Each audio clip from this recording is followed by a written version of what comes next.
All right, guys, welcome back. We are a few minutes early to Everything Horses and More weekly podcast show. You know who I am, Caroline Best of the Untitled Horsemanship. You know who my lovely co-host is, Sabrina Arbogast. Hi, guys. And this is our guest speaker today, Sarah. Sarah, how do you pronounce your last name? Nystrom. Nystrom. Welcome. And Sarah, you are my newest master membership student, aren't you?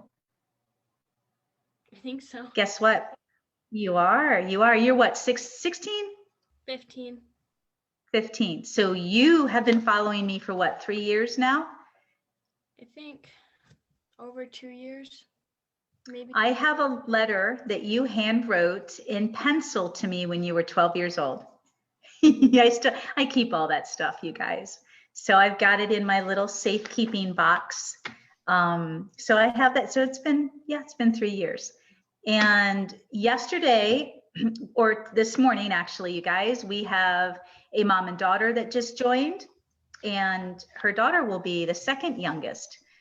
She's going to college, so I think she's 18 or 19. So yeah, we'll have our second youngest student. That's pretty cool. Pretty cool. All right, so today our guest speaker, Sarah, and Sarah and I, we're going to be talking about why thinking can be a curse when working with horses. So this is Sarah's title, and this is Sarah's decision. She's been wanting to talk about all sorts of awesome stuff, and this was the one topic that resonated with you the most, that you've been wanting to do a podcast on. So Sarah submitted a couple of pages. And Sarah, if you don't mind, your voice is soft, so I'm going to read and I'll stop often. So if you have anything that, while I'm reading, if I'm not paying attention to you, if you want me to stop because you want to talk about it some more, just say something or raise your hand. Sabrina will see me and just interrupt me. And that we're good at that. We're good at interrupting each other. It's all good. So this is a great topic. All of us can relate to this. Adults, all of us. We think too much and how that can get in the way. So Sarah, before I begin reading, can you tell us a little bit about why you wanted to talk about this? What do you mean when you say why thinking can be a curse when working with horses? What does that mean? Well, I wanted to have a great relationship with Shiloh, and I had a lot of expectations about that, and it took me a while to figure out that I needed to be authentic and present and just be.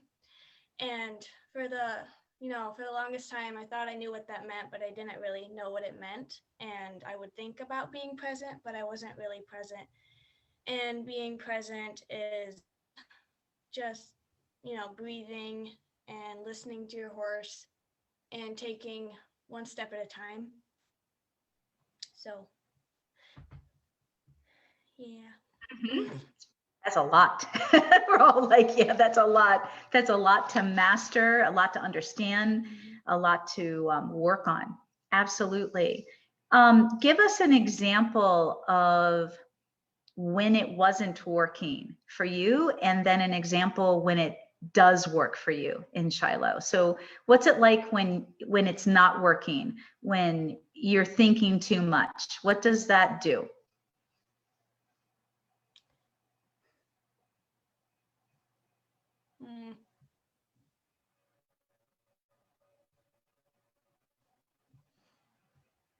I don't know.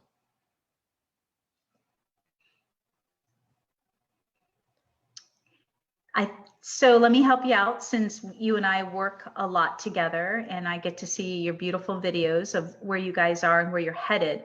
I think that's important.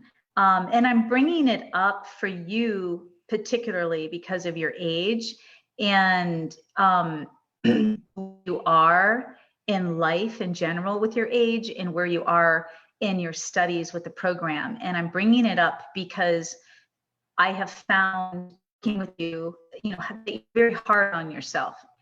And I am trying with this conversation right now to get you to step back and go easier on yourself. Because when you're not easier on yourself and you're hard on yourself and you're pushing yourself, you're obviously going to be pushing your horse. And we all go there. We can all go there. So this is an example of all of us. You are an example of all of us. But you're young, and I'm going to give you a little bit of wisdom, if I can, and perspective to help you not beat yourself up so much. I mean, this is a pretty profound topic for someone your age. I mean, don't you all agree? For someone your age to be thinking about, it's like you're like an old soul, Sarah. It's a very mature thought. And I'm not saying that it's not appropriate. I just want to make sure that you're not trying too hard and missing out, which I think is what happens, and missing out on the experience. The experience is the journey, the process of getting to the destination, whatever the destination is. And that destination might be perfecting the exercise or the technique of this, that, or the other. We all need a goal. We all need a destination. But the destination is going to hurt to us if we don't bring value, create value or purpose or meaning. If we don't create meaning to the process, the journey. Does that make sense? I think that's what you are experiencing or trying to experience, is how to enjoy the process, the experience with Shiloh, your horse, but also, keeping your eye on where you're headed, like what you want to achieve. Does that make sense? Yeah. So, an example of where you guys get stuck, and so many people do in our horsemanship, and is, just in general, it's not just with the program that you're studying of mine, but just in general, we get excited, we see somebody doing something and it looks so great, and we want that, we want to achieve that. And then we start studying the steps, the technique to achieving that. And that's how we forget, that's how we end up forgetting, or compromising the experience. I'm trying to really simplify this the best I can. So an example that I've seen with you and Shiloh and some of the video coaching that we've done is they've been amazing. Actually, all your videos have been all progress videos, and we've shared them with the students on Facebook. Thank you so much, because it gives others inspiration.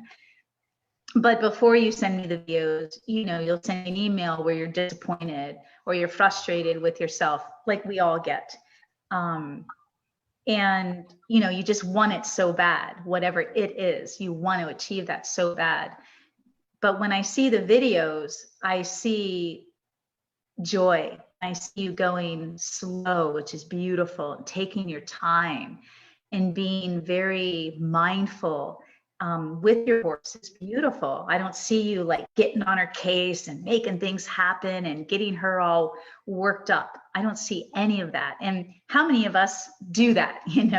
We go to learn something with our horse, and we get so laser focused. We put so much pressure on ourselves and our horse. It just explodes. It implodes. It falls to pieces. So I don't see that with you, my dear. And kudos to you. That's pretty awesome. And that means you're not losing sight of what's really important, and that's the relationship. You're always preserving the relationship with Shiloh. Do you feel that way? Do you feel that way, Sarah? Yeah, sometimes. Yeah, I think you're your worst critic. So let me ask you this. It's going to get personal, because I always do. In your family dynamic, are your parents critical? Yeah. Yep. So, you listen to just about everything, all of my podcasts. You okay? Yeah. And my webinars. And I'm always circling back, aren't I? I'm always, everything that we don't like about ourselves, unfortunately, I'm not here to blame our parents, but we can trace most of it back to the way we were raised, what we learned. Some of it is just inherent. We inherit the traits and characteristics, the nature, but a lot of it is nurture, is learned behavior. And the beauty of learned behavior, the positive, you're like, what do you mean positive? I hate that behavior. But the positives of learned behavior is you can unlearn them, you can change them. And so my point that I want to make in today's podcast with you personally, for you and for everyone else out there that feels like you, is take a look at the word critical, criticize, or criticism. Take a long look at that word. Look it up in the dictionary, wrap your brain around what it means, because you are being too critical of yourself.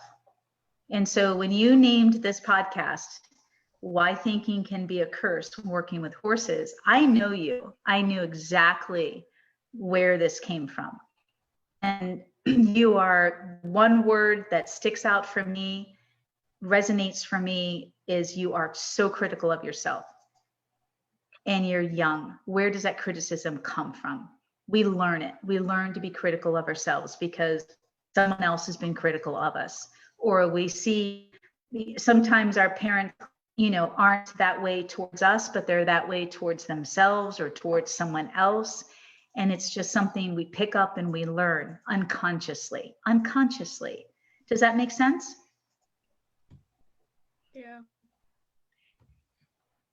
That's a tough one because at your age, you'll be able to wrap your brain around what I'm saying, but you're not in a place right now in your life to make any big changes, perhaps.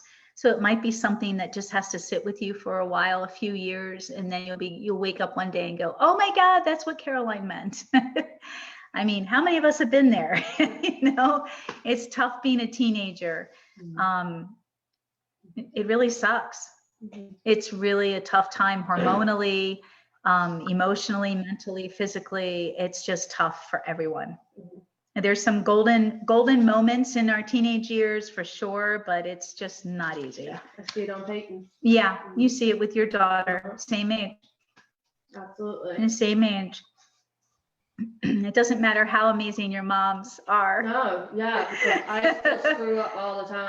That's not what I meant. And you want, a relationship with your daughter so bad, and you do have a beautiful relationship. And you work on, stuff. Your friends, I work on myself. Well, you do work. That's where I'm headed with this. Yeah. Sabrina beats the crap out of herself, to be the best mama, because it's all good. And, so you're critical, you're hard on yourself, more than you are by far on your daughter. You're not at all, but your daughter is hard on herself. So she picks that up, not because you're hard on her, but because you're hard on yourself. And see what I'm saying? So it's not, it's just, you can be critical of yourself, right? Or Sarah, your mom or dad might be critical of themselves and not of you, but we learn that.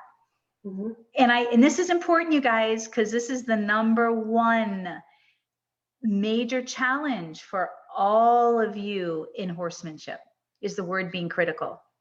You're critical of yourself. You're afraid to try something. You're afraid to fail. Well, why? Because you're usually criticizing yourself, or someone has always been criticizing you. Yes. So this is a big topic. Sarah, do you have anything you want to add?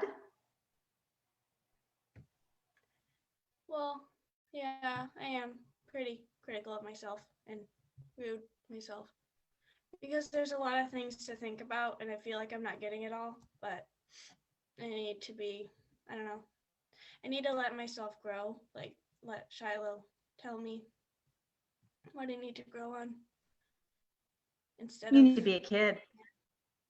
You need to be a kid. Can you hear this sweet thing right now? She's in the Mastery Membership Program, which is like, you know, Sarah, this program wasn't designed for children or young adults. Yeah, I was just thinking. It was not designed for young adults. God bless you.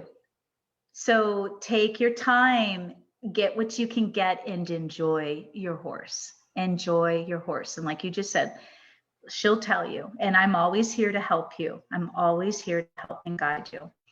But this is pretty deep, powerful stuff that young people aren't quite ready to understand, or nor should you take on the responsibility of trying to change yourself right now. You need to just enjoy life. Don't you all agree? She needs to freaking enjoy life. So tell us real quick, Sarah, what do you do that makes you happy, that you get to enjoy life? What do you do every day? Walk my dog. I get to enjoy in nature, swim. Go see your horse when you can. Yeah. Kiss my horse. Why are you crying? Why are you crying? I don't know. It's okay to cry. It's okay. It's a good release. Sometimes we just cry because we're frustrated. We don't really know why. It's a good release. Let it go. I'm not criticizing you. You know how much I believe in crying, and it is scientifically proven it is an adrenaline release. So if you don't cry, you guys, you're storing adrenaline and adding to it, which is traumatic in and of itself. So you're okay, my dear. You're okay. Well, let me start reading. So Sarah begins with, overthinking things and being too hard on myself is my biggest setback when working through Caroline's method with Shiloh. There's a lot of different ways to describe what I'm talking about, like being linear, being in your head and not in your body, as Caroline says. And linear is being laser focused. That's really also what it means, being very laser focused. I also know that Caroline knows this because she has said to me that I'm being too linear and I was having expectations. I did the Taoist reverse breathing forever, and I tried to just relax and listen to Shiloh. I wanted to have that better mindset, and I wanted to go slow like Caroline talks about all the time. I have to be honest, I thought that if I did that, I would have magical results. And I did not, because that is still a form of having expectations. I was expecting to happen because ever since I found Caroline on YouTube, I made it my mission to achieve the level of relationship that Caroline has with her horses. I watched every one of her videos at least 3 times, and I would cry when I saw videos of her and her trio playing together and her riding them without any tack. I was crying because I wanted that with Shiloh so bad. I put myself through a vicious cycle of watching the videos, expecting something to happen, and then feeling disappointed when it did not go the way I planned. Then I would blame myself. I never blamed Shiloh, just myself. I learned throughout the program that I did not need to think so much. I just needed to be present. I now know that being present means feeling and being in the moment. It means just breathe and focus. Like when you're doing the close lunge circle and you are revolving off of one foot and you can feel the heaviness in your foot and you are breathing and counting the gait. Being present is also taking every moment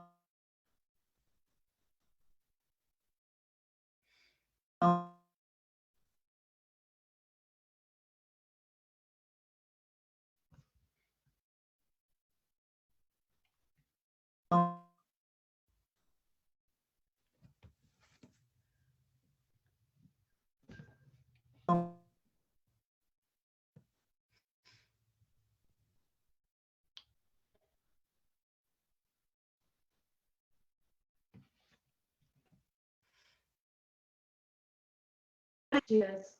You're frozen. You're currently offline. Okay. So Sarah, can you hear me now? Yeah. Okay. What does the word vacuous mean? V-A-C-U-O-U-S. Oh, You wrote, I actually forgot. I think I looked up synonyms for something and I used that word. I don't know. looking Ugh. back, I think I was vacuous, to believe, maybe naive, to believe that I could get the relationship with her without it being a two-way communication, which requires listening. That's a good one. Got me stumped. So you wrote, there's an unknown author here. You have this quote: "The ability to listen is just as important as the ability to speak." You are a deep thinker, my dear. So you know how I talk about having gifts or talents in life? We each have gifts and talents that we can offer, all of us. Well, they can be a curse and a gift. And Sarah, you are innately, naturally a gifted thinker. You write too, don't you? I tried to. You try to. Well, you're a good writer. And it can, when we think too much, it's hard to turn that off. So I think something for you to think about, my dear, is just embracing, accepting the fact that you are a deep thinker, and it is kind of a curse right now until you allow yourself and accept that this is who you are. Does that make sense? Yeah. Don't fight it. I know, gosh, this is a lot of wisdom for such a young person. I wish someone had told me this, because I was a writer at your age and younger, and I have all of my journals, you guys, and I used to illustrate in them and tell stories. And being a deep thinker and a observer, you know, is a gift, because I've been able to give that gift to all of you in what I do. But it is a curse. It was a curse for a long time, because I did not know how to handle it. You know, I didn't know how to handle my sensitivity and my deep thinking and my feelings. And I was constantly getting my feelings hurt. How many of us feel that way? Constantly getting our feelings hurt. So, you know, we other words for people like us are high sensitives, high empaths, deep thinkers, creative people. You know, I was labeled in my family dynamic for years. Oh, you're so emotional. You're so out of control with your emotions as a young kid. Dramatic. Yes, absolutely. But I did learn some of that from my mother. Yeah, my mom. So, you know, it is call a spade a spade. But, you know, as you get older, you have to take responsibility for yourself. And so that's where a lot of self-examination and you know, looking at myself, the things I liked and the things I did not like about myself. Took a hard look for a long time. So how did it feel, Sarah, me reading that first paragraph that you wrote? How do you feel? How do you feel? How do you feel about that? Do you still feel the same? Yeah. You still feel like you're struggling? Well, maybe sometimes. Yeah, I feel like the work with Shiloh has gotten a lot more fun because I'm not as hard on myself, because I wrote the outline for the podcast and it kind of helped me work through some stuff because I was writing it down on paper and I was thinking about it. And so, oh, yeah. So there was one day when I wanted to ride Shiloh and she came up to the mountain block and I got on her and she didn't want me on her. She pinned her ears, so I got off and I was trying to think about what went wrong, and I backed Shiloh up out of my space and then sat on the mountain block so I could take a break. I let Shiloh go and I just took a break. And then I got back up after letting myself, you know, think about it a little bit, and I went up to her and I decided to start over and be more there for her and have more fun and, you know, be in the moment.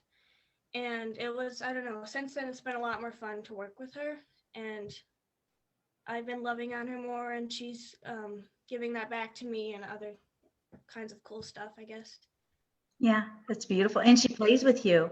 You guys have had some really, I would love for you to film that, but you've been telling me over the past few months that in your close circle work and your liberty work that she's playing. So that's beautiful. Yeah. And she's been rearing for you. Yeah, I love it. Oh my gosh, you guys, that's amazing. That's amazing. How many of us can say that, we're able to do that in the program? I don't know how many adults are even playing with their horses and letting themselves go like that. That's beautiful. There's a lot we can learn from you. Yeah. There's a lot we can learn from the youth. Always, always, always, always. That's beautiful. Thank you.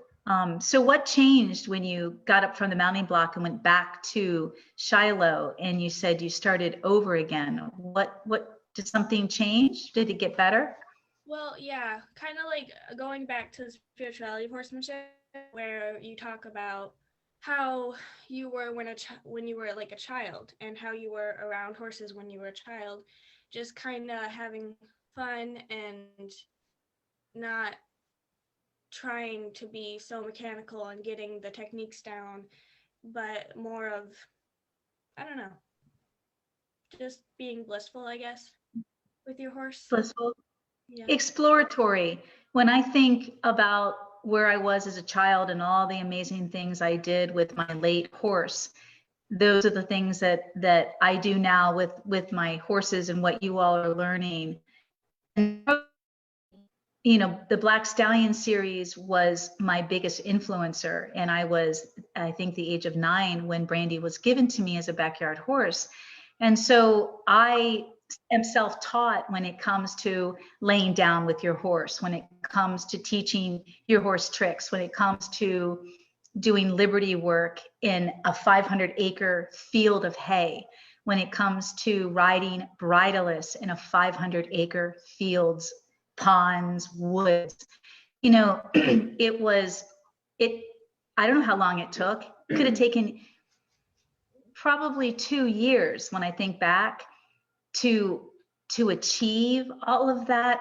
I had an idea because I was reading the Black Stallion that I wanted to have, like you with the mastery membership. I wanted to have that amazing relationship that Alex did with the Black Stallion, where we just talked like anything I thought of. I wanted Brandy to be able to understand that and help me with it, do it. And it did work that way. But it didn't work that way because of technique. I didn't have technique. I offer technique in the program. I offer a step-by-step, but none of it's going to matter, or it's all going to be ruined if you don't have that open self-exploration that children have. And that's being younger than you, because at your age, like I said, we've all been there and it's not much fun. So remember, I got Brandy when I was 9. So we're innocent. We hadn't reached puberty yet. And the rites of passage into adulthood at the ages of 12 and 13, where you lose that natural innocence because of puberty. It's just the natural, I call it the natural rite of passage for all of us girls. And so up until that age, you're still so innocent and naive and honest, and you don't really have intention. You just go out and do it because it feels right and you love your horse. So remember that. It's like you have a map, a road map with the program to follow. And so if you want to master a certain exercise, that exercise might take you weeks or months, because the natural process that exercise, according to me, how I want it to be for you all of you, is that you play with it, as I say often, that you play with it, that you explore it, that you explore all the opportunities to figure out how to get to that destination. What is that journey going to look like for the two of you? And how can you not compromise the relationship and maintain that freedom that gives you joy? So you lose freedom when we become linear, right? When we become so laser focused and so goal oriented, we lose that freedom. And we also box our horses. Our horses feel that pressure. So, you want to be able to go into, you don't want to lose sight of the destination, which is that particular exercise. And each exercise is a building block. So the ultimate destination is to be able to do anything and everything with Shiloh with ease in consensual partnership. That's always the ultimate goal with our horses. But how you get there is what's so important. And that's what we're talking about. And that's what's challenging for all of us, for each of us. I don't know if that helped. Did that help? Talking about it like that? Yeah, I think it did. I mean, do you skip? Are you a serious kid all the time? Or do you like skip around and sing and act goofy? I mean, is there a goofy side to you, Sarah? Yeah. All right. Your horse needs to see more of that. Come on now. Play some music or sing a song in your head. All of you, don't take this so seriously. I mean, I'm honored that you care that much and you do take it seriously, but then that's it, okay? Go have some fun. Look at me. Look at me in all my videos when I'm out there and you see me playing or riding and loving on my horses. I mean, She's not always that serious how she portrays in the video. She is a goofball at times. Yeah, like I am smiling all the time. Because God knows when we work seriously, I got that serious hat on and It drives me crazy because I spend so many serious days in a row. So yeah, just smile, play some music, get out there, play around with her, get her all jazzed up, have some fun with it, get loose. Oh, it's so much fun. Quick story on getting loose and having fun. Smokey, as I've mentioned a million times, was the most challenged and challenging horse I've ever worked with. And conventional methods did not work with him. You all can be thankful of that because here we are today. So just getting him to be okay with the lunge whip took months and months and months. And I remember I had 4 acres on my property, my farm in Maryland, that was not built on yet. It was 4 beautiful, it was a hay field, 4 acres surrounded by the wetlands, the tall marsh grass. It's so pretty. And I said, okay, I'm going to take Smokey out in the lead rope and halter in this grass. And we're going to graze for a little while. I'm going to have the lunge whip with me. And then I'm just going to get out of the box. I'm going to get out of the box, think the box. Because I know that if he sees his whip, he's going to haul ass backwards, run sideways, and go back to what is safety for him, which is the barn. Wasn't quite me, not yet. So we're grazing and grazing, whips in the grass. I'm holding it, but low because we got really high grass. And I just start running. Whip still, quiet, can't really see it. And I start running and I'm leading him and he's trotting behind me. And then I start running backwards, looking at him as I'm running backwards. Come on, Smoke, because we've been playing a little bit with our Liberty. Come on, Smoke, come on, Smoke. So Smoke starts to get that bravado and get into the play and posture. And then before you know it, he's so caught up in me as I'm running backwards and he's like running a half circle around me and he's all beautiful and posturing in play. The whip starts to come up and it just starts to follow him so quietly. He never even noticed it until we stopped and it was right there. And then he was like, oh my God. And then I was like, yeah, let's do that again. So drop the whip. We started running again. And so I just kept doing this and then the whip would just automatically appear. Never touched him, never forced itself on him. It just became a part of our experience. And that was a game changer, you guys. Total freaking game changer. Now, no one taught me that. That was just me thinking outside the box, trying everything that had already been taught to me, all that stupid desensitizing. I had so many learn burns. I couldn't even desensitize without having him on a 30-foot rope. Forget it. I mean, you couldn't hold him. He was a bolter. So just something to think about. Yeah. Get out of your comfort and have some fun with it. Okay, so that's a very non-linear way of addressing self-criticism, getting stuck in expectations, becoming too linear and laser focused. Instead of thinking about it all the time and questioning it, just absolutely get out of your head and go have some fun and see what happens. I guarantee you it's going to be a game changer. All right. So Sarah continues with fixing having expectations is easy. The second you find yourself overthinking something, being too linear or being tense, overall not being present, you just have to do the breathing exercise with your eyes closed. Open your eyes and start over. And good for you. The Pessimist Complains. This is another author, William Ward. The pessimist complains about the wind. The optimist expects the wind to change. The realist adjusts the sails. Oh my God, that is awesome. I like that. I'll read it again. The pessimist complains about the wind. The optimist expects the wind to change or is waiting for the wind to change. The realist adjusts the sails. Oh, I like that. Yeah. That's cool. Thank you, Sarah. You're welcome. Sarah writes, I also complained a lot and had self-pity. I think I gave you a little kick in the ass with that one, didn't I? Yeah. You know, I'm a straight shooter. Yep.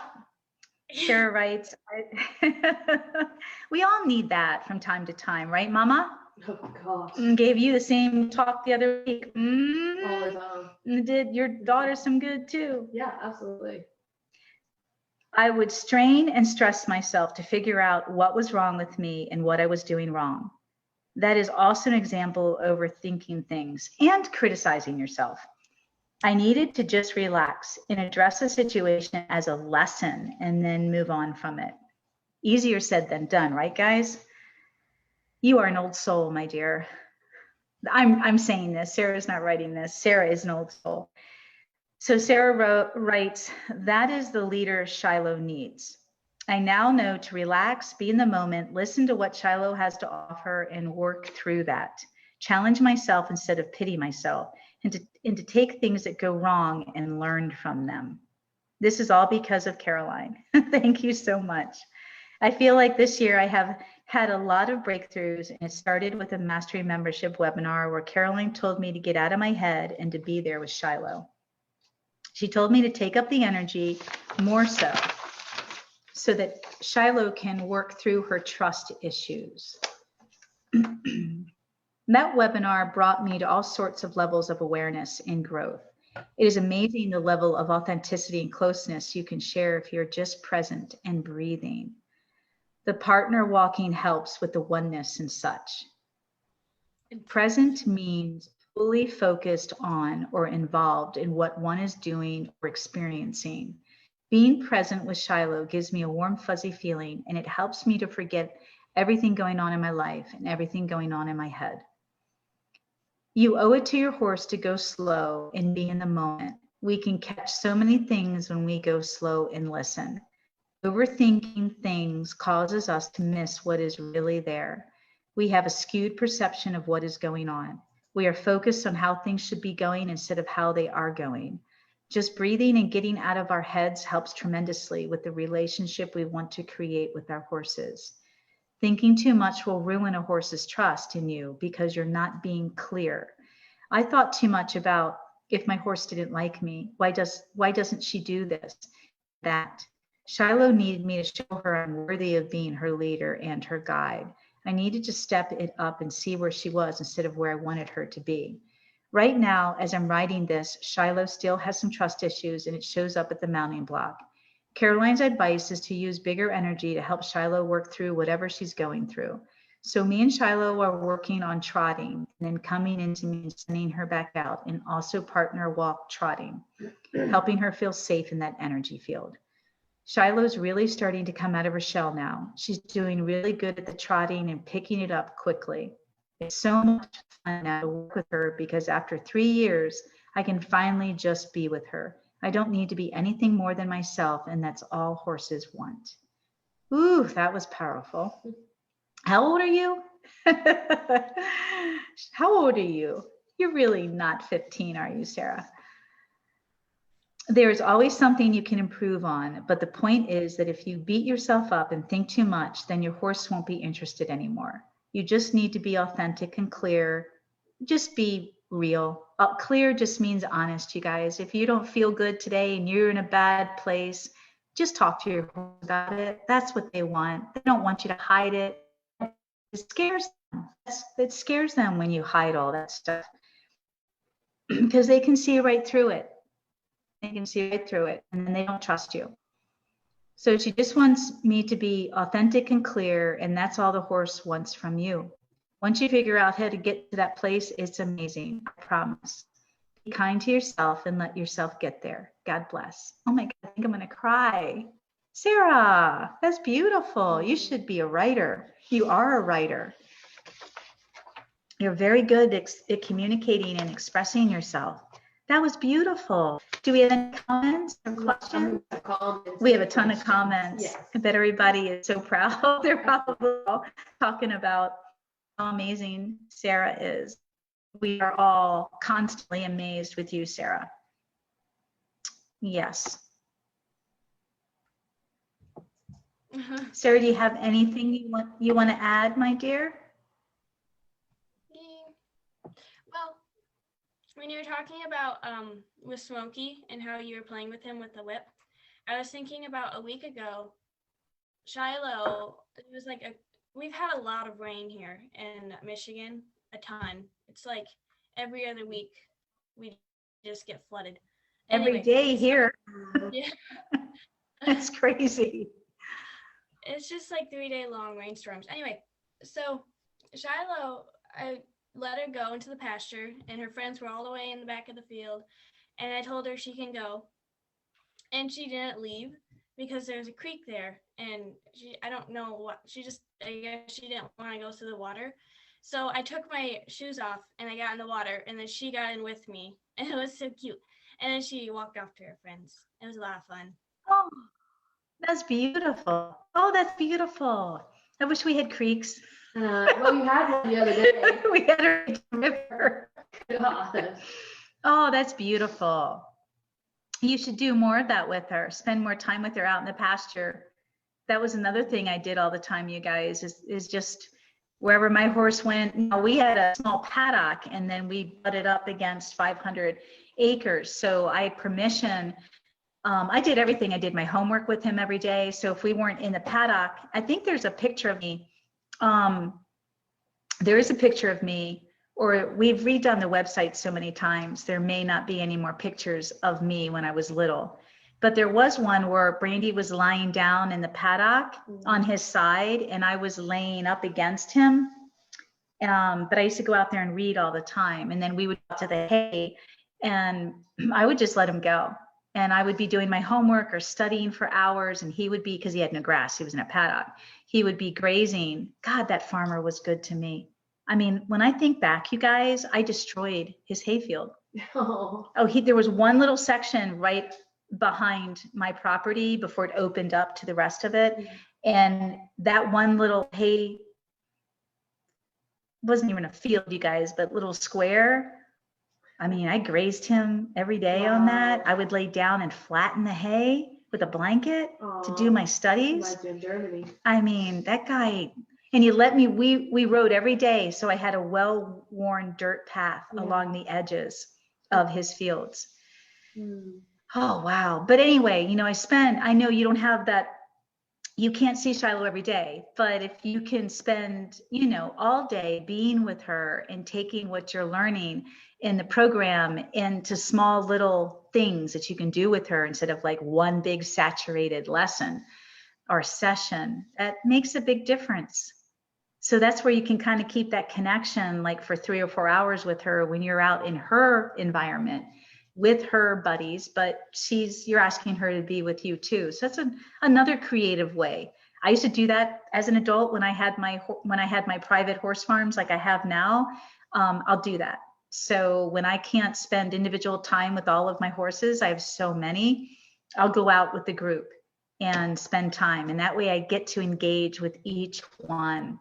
And they get to choose me too. It's really beautiful. So there's like a nonlinear way or out of the box kind of way of, you've got two horses, your daughter's horse makes 3, but how do you maximize that time? Oh, all 3 of them. Yeah. Yep. Exactly. All 3 of them at one time. Oh yeah. So Sarah, like, I know you probably get dropped off for hours at a time to be with Shiloh. So you don't have to just go in the indoor, you could take it out into the pasture at liberty or in a halter or lead rope. Yeah. And yes. Yeah, I switched barns. Did I tell you that? Yes. Yay. So That's now, awesome. Are you? What? So now I get to just be dropped off. Lee didn't allow me to be dropped off. So my mom had to like stay in the parking lot and wait for me to be done, which is weird. So.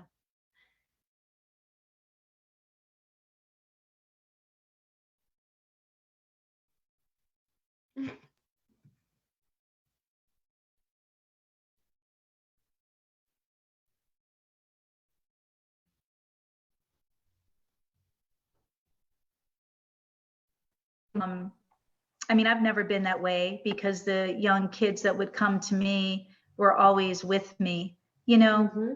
They were either helping out in the barn or they were with me,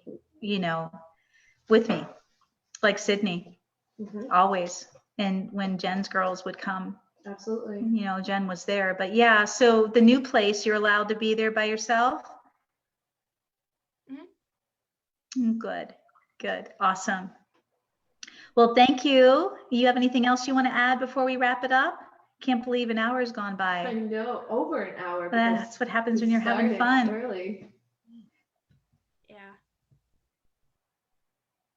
You good? Yeah. Okay. Well, thank you. We are all so impressed with you, my dear. For sure. Oh my gosh, I can't wait to meet you in meet you in person one of these days. All right. Okay, so next week we have another student, Miss Lydia Primavera. Yay, we have Lydia back. That's next week. And our title for next week, our guest, Lydia, our title will be Dealing with the Stress of Setbacks for both equine and human. So Lydia and I have a lot to add to that podcast topic next week. I mean, we all get setbacks, when our horses get injured, and it's stressful for us and our horses. So we're going to dive in deep. That's August 11th. And then August 18th, we're back with Erica Mason, who used to be an apprentice of mine. We've known each other for 11 or 12 years now. Yeah. And there's 2 other podcasts with her. Yep, 2 prior podcasts. So Erica and I are going to just keep expanding on the self-care and chakras. So we'll be doing self-care in the second chakra, how it can help you and your horse. Yep, that's the 18th of August. And then August 25th, I may not be doing a podcast. Because yep, I've got Lydia coming for an immersion. Yay, cannot wait. And it all depends. I put surprise down. I'm not sure I'm going to have the energy to do one. A lot of work. It's a lot of work. Sure. Because we're on, all day, and then we end up getting together in the evenings. And that's lunchtime too. It's lunchtime. So all right. So I don't know about August 25th, but thank you, Sarah. Thank you, love. All right. I will catch up with you later. Thank you, everyone. Okay. God bless. May you always be one with your horse, and we'll see you next week. Bye. Bye. Thank you.